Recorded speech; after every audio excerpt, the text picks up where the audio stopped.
الرحمن الرحيم إن الحمد لله نحمده ونستعينه ونستغفره ونعوذ بالله من شرور أنفسنا ومن سيئات أعمالنا من يهد الله فلا مضل له ومن يضلل فلا هادي له وأشهد أن لا إله إلا الله وحده لا شريك له وأشهد أن محمدا عبده ورسوله قال الله تعالى يا أيها الذين آمنوا اتقوا الله حق تقاته ولا تموتن إلا وأنتم مسلمون وقال تعالى يا أيها الناس اتقوا ربكم الذي خلقكم من نفس واحدة وخلق منها زوجها وبث منهم رجالا كثيرا ونساء واتقوا الله الذي تساءلون به والأرحام إن الله كان عليكم رقيبا وقال تعالى يا أيها الذين آمنوا اتقوا الله وقولوا قولا سديدا يصلح لكم أعمالكم ويغفر لكم ذنوبكم ومن يطع الله ورسوله فقد فاز فوزا عظيما أما بعد أعوذ بالله من الشيطان الرجيم بسم الله الرحمن الرحيم الحمد لله رب العالمين والصلاة والسلام على أشرف الأنبياء وسيد المرسلين نبينا محمد صلى الله عليه وعلى آله وصحبه وأزواجه أجمعين أما بعد. All the praises and thanks to Allah subhanahu wa ta'ala, sustainer of the universe, and blessing and celebration to be the most distinguished of the messengers and foremost among the Prophet of the Prophet Muhammad sallallahu alaihi wasallam. May Allah subhanahu wa ta'ala have blessing on him, on his companion, on his children, on his wives, all of the righteous people who passed in the past, who are among us, who are going to come. May Allah subhanahu wa ta'ala bless all of them. So, alhamdulillah, alhamdulillah, we talked about Ramadan. Allahu Akbar. Allahu Akbar Kabira. Today we are talking about what? The last Friday of Ramadan. Allahu Akbar. Allahu Akbar Kabira. We, as a Muslim, we do whatever we can do the best. But our feeling towards the end of Ramadan is we haven't done anything probably. We could have done so much. That could be feeling. Doesn't matter how good we did. We could have done more actually. That's what we in the word they say that we feel like we still have some thirst left. So we cannot quench those thirst. We have not probably done the 100% justification as supposed to be. But inshallah, we still have few days left, few hours left. So let's see how we can do inshallah, take advantage of that. So today inshallah my topic will be the last few days of Ramadan. How should we spend about that? Inshallah, I will try my level best to talk about and foremost educate myself and then inshallah convey the message. Bismillah, if Allah wants, inshallah, this will have some impact on some of us, inshallah. I mean, so we talked about Laylatul Qadr and all those. Obviously, the last 29th night was the last one. We missed that boat in a way, but we have not quite missed the entire Ramadan. We still have few hours. We still have a day left. If it's not 29th, then 30th would be as expected. It would be 30th day. Tomorrow we will have another day of fasting. So let's see how can we take and reap the rewards of that. And as one of the scholars put it very nicely, he says, Allah subhanahu wa ta'ala is very Ghafur Rahim. He is Ghafur Rahim, and one of his blessing on this Ummah of Rasulullah is he has given Ramadan to this Ummah. If it was not, and that's why Allah subhanahu wa ta'ala does not want to send adab on this qawm or this followers of Rasulullah. Why? Otherwise he would not have, as he explained, he said, otherwise Allah subhanahu wa ta'ala has not sent the Ramadan to seek the forgiveness. Allah, as it says, Ramadan is in three parts. First one is seeking the mercy of Allah subhanahu wa ta'ala. Seeking the mercy of Allah subhanahu wa ta'ala. The second one is seeking the forgiveness. Seeking forgiveness or asking for forgiveness. And the last ashra is Allahumma ajirni min an-nar. Protection from the hellfire. Emancipation from the hellfire. And as Allah subhanahu wa ta'ala says, I am there. I'm always there. It's as a human, it's as a us, we need to seek for the forgiveness. And I'm ready to forgive. And He's most forgiving than anyone else. We probably won't have that kind of courage. If something comes to us, we keep the grudge. As a human, we keep the grudge. We as a mankind, we keep the grudge in our heart. We cannot let it go. It doesn't matter how good we say we let it go, but in reality, we still have that somewhere. But Allah says, as soon as my abd come to me with the repentance and ask for the forgiveness, I forgive them. And there is no question. And we are the blessed one. Allah subhanahu wa ta'ala has let us see this Ramadan. There are not fortunate enough people out there who get to see this Ramadan. There are not enough people out there who get to experience the way we are experiencing. So, Summa alhamdulillah, at least it's a blessing of Allah subhanahu wa ta'ala that at least we have in some shape and form we have the Jummah going on. There are still people who cannot do the Jummah still. There are communities they cannot. But alhamdulillah, may Allah subhanahu wa ta'ala put the barakah and let it the chaos, the anarchy going on right now with the coronavirus or whatnot, may Allah subhanahu wa ta'ala let it take away and then let us prevail the sanity again as a human we call it, so we can go back again to our norms, inshallah. This is all tests and trials tribulation for us, inshallah. Again. So we are on the last leg of the Ramadan, or last few hours of the Ramadan.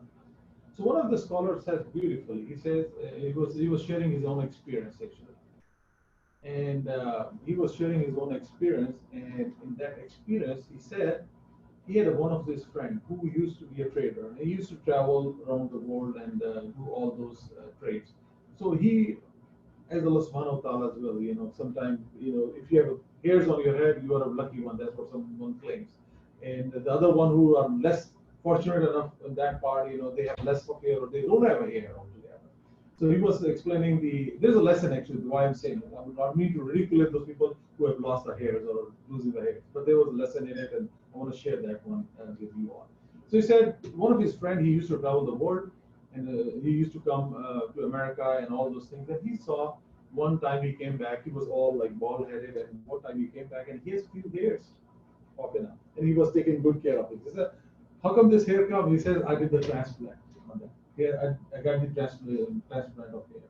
He said, so you did this, just a little bit of this one. So why not you did the entire? Even if you have to, so they were talking, so this is the Alim mashallah he's talking about. He says, well, you know what? Each hair was costing me $1. So this is about 10,000 hairs on my head right now, which is like small bunch of it. And he said, this is about it. He said, wow, subhanallah. He said, so what do you think, how many hairs do we have? This is the theme of sometimes Allah subhanahu wa ta'ala gives them the wisdom, and they share the wisdom. So Alim was asking him, his friend, it's a targheeb actually is given. He said, how many hairs do you think we have? He said, oh, it's hundreds and thousands on our hair, on our head, and it's going to cost me a lot. If $1 a hair per hair, it's going to cost me a lot. He said, yeah. So then he took this opportunity and tried to explain something, and which I'm going to relay the same, inshallah. He says, so what do you think if there are goats out there? How many hairs do they have? He said, oh, it's a ton. Hundreds and probably millions and billions of hairs, you can say in a way. He said, well, okay. So think about it. Then he related the hadith of Rasulullah. He said, Rasulullah said, that Allah subhanahu wa ta'ala is there to forgive us. So each day Allah subhanahu wa ta'ala forgive a lot of people. Then he's relating the hadith more or less. Hadith says there was the one tribe, Bani Qalb, in Medina, and they used to be fond of having a lot of goats and sheep and these kind of animals. And their goats, and they were like mountainous people. So as it comes, every person. Probably someone can have 500, someone has 1,000, someone 300, this and that. But they all used to own a lot of goats.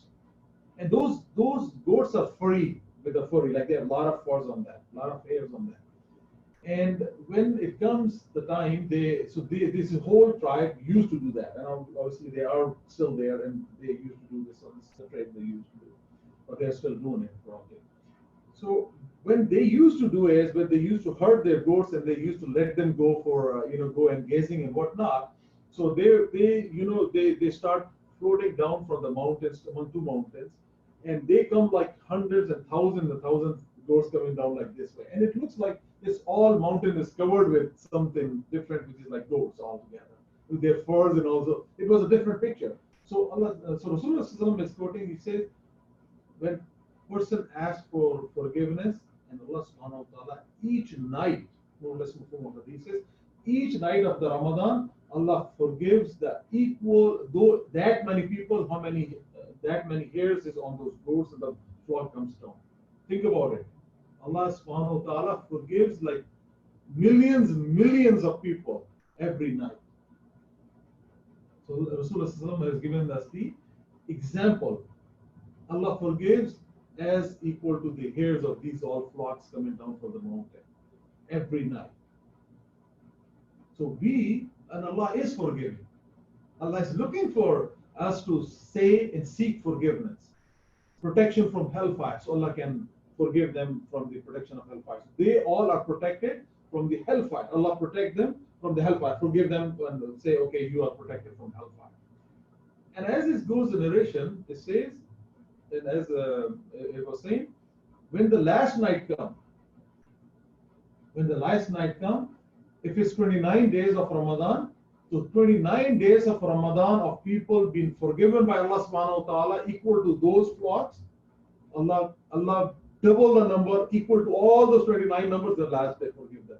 He said, protect the people from hellfire and says, I give you forgiveness. Allah is asking us to seek for forgiveness. Ask for forgiveness. We need to. So still, this is an opportunity. There's a hope for us. When I listen to this one, I say, SubhanAllah, we still have a hope. We still have few hours left. Why not ask for the forgiveness from Allah subhanahu wa ta'ala? Why not ask for Allahumma ajirni min an-nar? Allahumma ajirni min an-nar. Allah protect us from hellfire. So Allah subhanahu wa ta'ala is ready to forgive us, inshallah. May Allah subhanahu wa ta'ala give us tawfiq to act upon it and do salat tawbah. Seek forgiveness from Allah subhanahu wa ta'ala. And may Allah subhanahu wa ta'ala make us one of those that will be forgiven, inshallah, and protected from the hellfire as well. Ameen. That was a beautiful example. When I heard it, I said, SubhanAllah, this is where we are right now. So I would like to share this with you. So there was, as we have gone in this whole session, Ramadan, we are saying Ramadan, what we earned, what we achieved so far. Alhamdulillah, there are a lot of lessons we have learned during these trying times. Some of you were able to establish some salah in some shape and form with the Jamaat somewhere, not everywhere. And some of them, because of logistic reasons, you couldn't do it. So what you did, I hope we have taken our care with the family at least. So this was a good time to create a strong bond with the family, plus encourage them. Encouragement for us as well, that you do lead the salah and lead by example.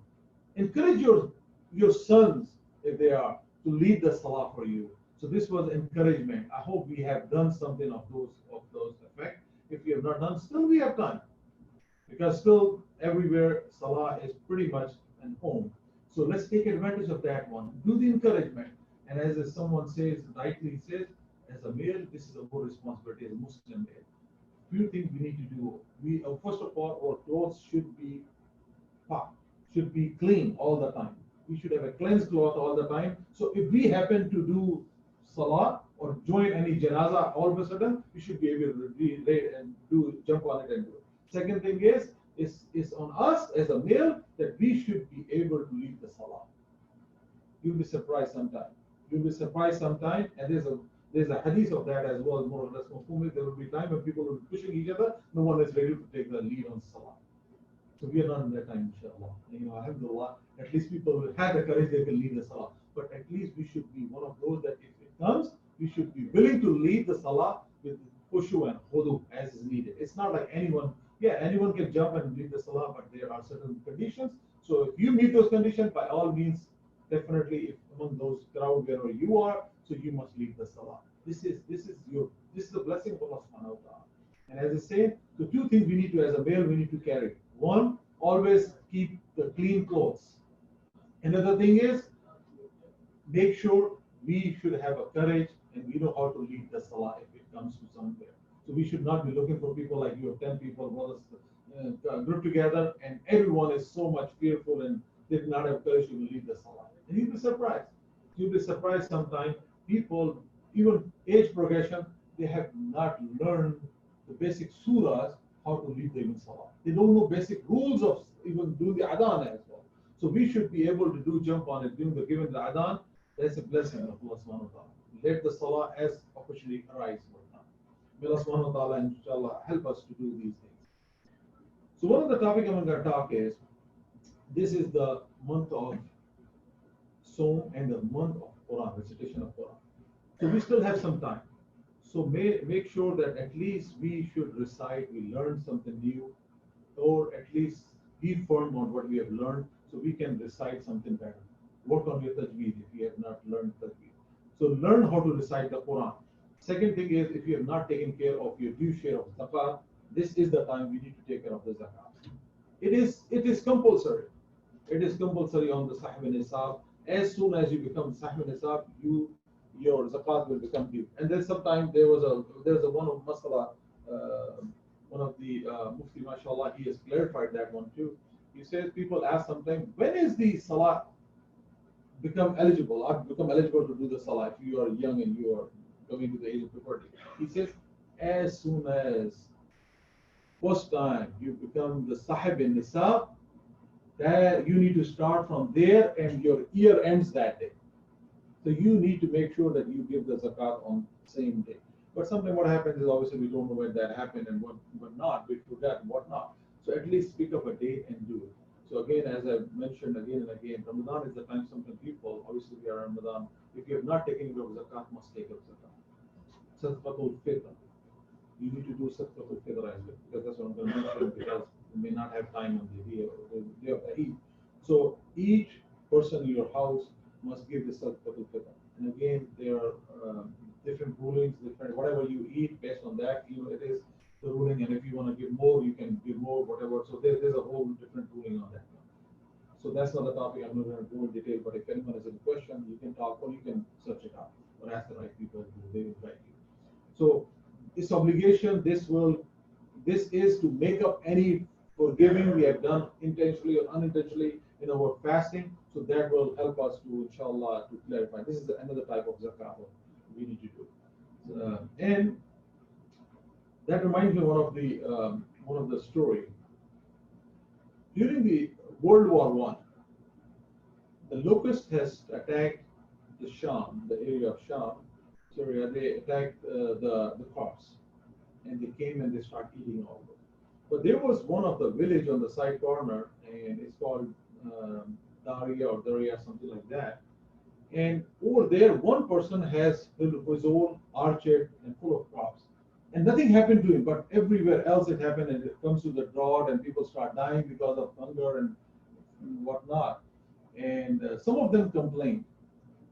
Some of them complain to the government and says, this person looks like has invented some remedy or some protection or some medicine to protect from this against locusts, but he has not shared with the rest of us. If you would have shared, we could have protected a lot of these casualties. So government sent a troop to go and capture this guy and see what's the deal. So they went to this guy and he says, so we heard that you have invented some kind of remedy or some kind of prevention for this one, but how cruel are you? You did not share with anyone else. And you should have shared so we could have saved a lot of lives. So he responded, he says, what remedy I have, everyone knows about that. They don't practice it. He said, what is that? He said, I pay zakat on my earnings and all those. I take care of that one. He said, so they made fun of him. They said, are you serious? You're saying your zakat has protected you and your crops because of this all this locust attack and all these insects attack? He said, yes. So they didn't believe him. So they grabbed few of them insects and they tossed in his field. And guess what? Surely they were not eating. They fly right and left. And they were like blown away with this one. They said, really? He said, yes, I take care of my zakat. So if everyone takes care of their zakat, Allah subhanahu wa ta'ala purifies their earning. And Allah subhanahu wa ta'ala put barakah in their earning. And may Allah subhanahu wa ta'ala give us understanding of this. The reason is these stories tells us something. This is not far enough. This is like a century ago we are talking about. This happened. There are so many other stories. May Allah subhanahu wa ta'ala give us the people. We have not taken care of zakat. Still, there's a time you must take care of this. And if you can do in Ramadan, that's even more rewarding. But if you cannot, still this is due. You must take care of it as soon as possible. So as I said, this is the month of Ramadan, and we are on towards the end of it. So let's exert this much as I mentioned sometime in the past as well. I'm going to say it again. Like we are running in a circle, like we have a relay race going on. So you know when relay race going on, people sometimes they have four people, they pass on the baton to the next one, to the next one, to the next one, and the last one, what he does is he grabs the baton and start running as fast as he can and reach to the end goal, which is like winning or win. So may Allah subhanahu wa ta'ala make us one of those last that we got the baton from first to the second to Ashra, and we probably were a little slacker. We slacked on something, but we have the baton towards the end to finish with a high mark. So let's finish with a high mark. May Allah subhanahu wa ta'ala give us, make us among the winner, and may Allah subhanahu wa ta'ala give us let us reap the reward of this Ramadan, and inshallah protect us, protect our family from anything. قل قول هذا أستغفر الله لي ولكم سائر المسلمين فاستغفر إنه هو الغفور الرحيم.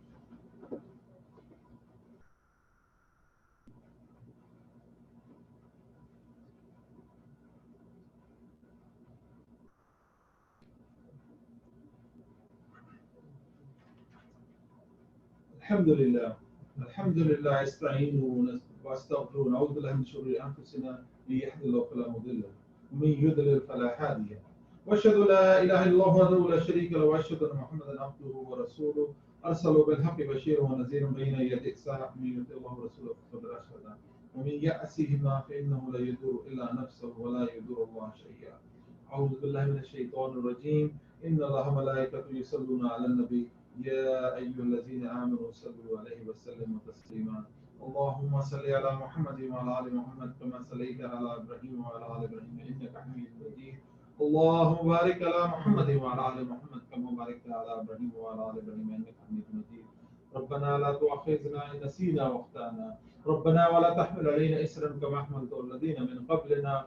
ربنا ولا تحملنا ما لا طاقة لنا به واعف عنا واغفر لنا وارحمنا أنت مولانا فانصرنا على القوم الكافرين. ربنا لا تزغ قلوبنا بعد إذ هديتنا وهب لنا من لدنك رحمة إنك أنت الوهاب.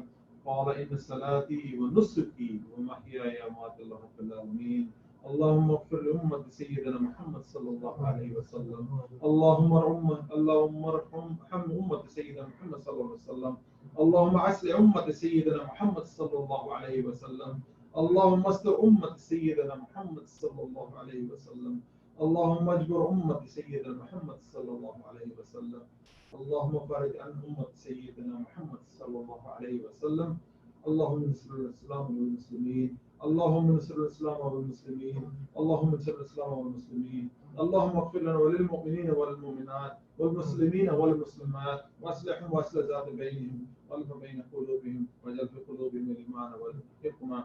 رب اجعلني مقيم الصلاة ومن ذريتي ربنا وتقبل دعاء. ربنا اغفر لي ولوالدي وللمؤمنين يوم يقوم الحساب. رب ارحمهما كما ربياني صغيرا.